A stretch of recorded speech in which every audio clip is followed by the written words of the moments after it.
Hello అండి. Welcome to your friends and vlogs. ఈరోజు ఈ వీడియోలో చామంతి మొక్క గురించి అయితే షేర్ చేస్తున్నా అనమాట. మనకి ఈ రోజుల్లో చామంతి పూలు అనేవి ఎక్కువగా పూస్తూ ఉంటాయి కదండి. మా ఇంటి దగ్గర ఎప్పుడూ పెంచుతూ ఉన్న మొక్కలు అనమాట.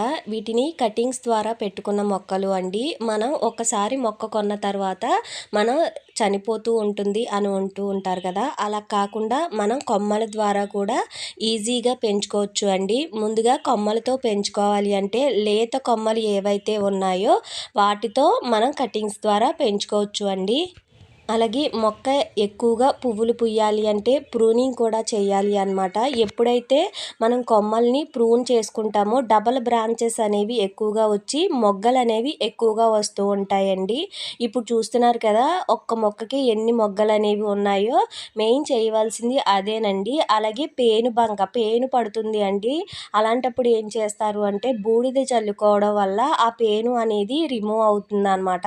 అలాగే చామంతి మొక్కలు కొమ్మల ద్వారా ఎలా పెంచాలి, ఎలాంటి జాగ్రత్తలు తీసుకోవాలి, అలాగే ఎలాంటి ఫర్టిలైజర్ యూజ్ చేయాలి అనేది క్లారిటీగా తెలుసుకోవాలి అనుకుంటే మనకు కావ్యాస్ గ్రీన్ గార్డెన్ అనే ఒక ఛానల్ కూడా ఉంది అండి. అందులో చాలా క్లారిటీగా ఉంటాయి. అలాగే గార్డెనింగ్ సంబంధించిన కొత్త రకాల మొక్కల గురించి తెలుసుకోవాలి అనుకుంటే డిస్క్రిప్షన్లో ఆ ఛానల్ లింక్ అయితే ఇస్తానండి, ఒకసారి చెక్ చేయండి.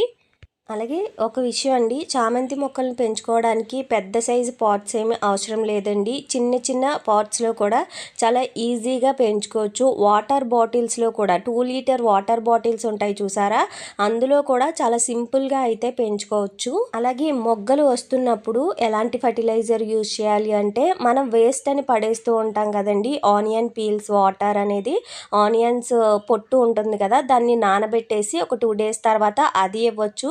మనం వేస్ట్ అని పడేసే కూరగాయల తుక్కు కూడా మనం నానబెట్టేసి వాటర్ కింద లిక్విడ్ ఫర్టిలైజర్ కింద ఇవ్వచ్చు.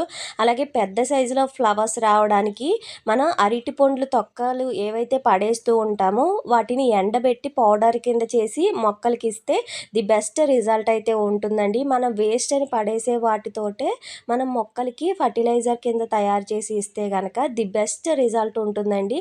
రూపాయి కూడా ఖర్చు పెట్టాల్సిన అవసరం లేకుండా ఫర్టిలైజర్స్ని ఇంట్లోనే చేసుకోవచ్చు అన్నమాట. కొత్తగా మొక్కలు తీసుకునే వాళ్ళు పువ్వులు అయిపోయిన తర్వాత చనిపోతుంది అని అంటూ ఉంటారు కదండి. పువ్వులు అనేవి తీసేయకపోతే మొక్క అనేది చనిపోతుంది అనమాట. అందుకనే పువ్వులు అనేది హార్వెస్ట్ అయితే చేసుకోండి. చూసారు కదా, చాలా సింపుల్గా చామంతి మొక్కని పెంచుకోవచ్చు. ఈ వీడియో నచ్చితే లైక్ చేయండి. అలాగే 30 నిమిషాల్లోనే పూల జడ ఎలా వేసుకోవాలి చిన్నపిల్లలకి అనేది డిస్క్రిప్షన్లో లింక్ ఇస్తానండి, ఒకసారి చెక్ చేయండి.